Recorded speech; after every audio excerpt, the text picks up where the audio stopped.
Les moments de bonheur et d'insouciance à cette époque-là, Anthony Delon, c'est par exemple quand vous aviez le droit le mercredi d'aller sur les tournages dans les studios de Boulogne-Billancourt, donc les décors, les figurants, tout un monde imaginaire autour de votre père, ça vous fascinait? Ah, oui, mais ça, bien avant ça, hein. J'ai commencé à aller au studio de Boulogne autour l'âge de 5-6 ans. Et ça a continué. Et pour moi, oui, c'était un monde, le monde enchanté.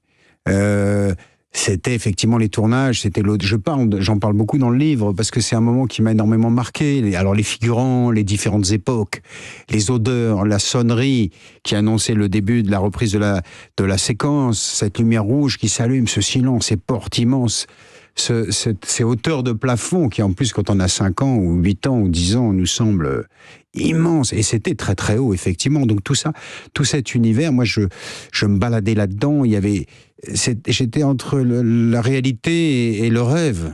Est-ce que votre père vous laissait l'observer pendant sa préparation, dans la loge, Partout. pendant qu'il se concentrait? Je me baladais partout. Je me baladais partout. J'allais. Il y avait Suzy, sa costumière, Vadé, son coiffeur, et donc toutes les loges étaient à côté de la sienne, et donc je me baladais là. Puis surtout, j'allais voir aussi le studio. Il y avait plein de petits escaliers qui montaient. J'en parle. Des petites loges partout, avec des figurants, voilà, qui fumaient leurs clopes entre chaque prise, etc.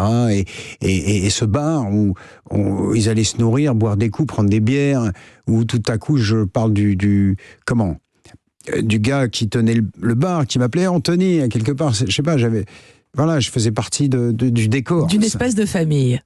Mais est-ce que ça vous a donné l'envie de vous aventurer sur les terres de votre père, c'est-à-dire celle du cinéma? Pas du tout. Pas. Pourquoi? Non, ça m'a fait aimer le cinéma.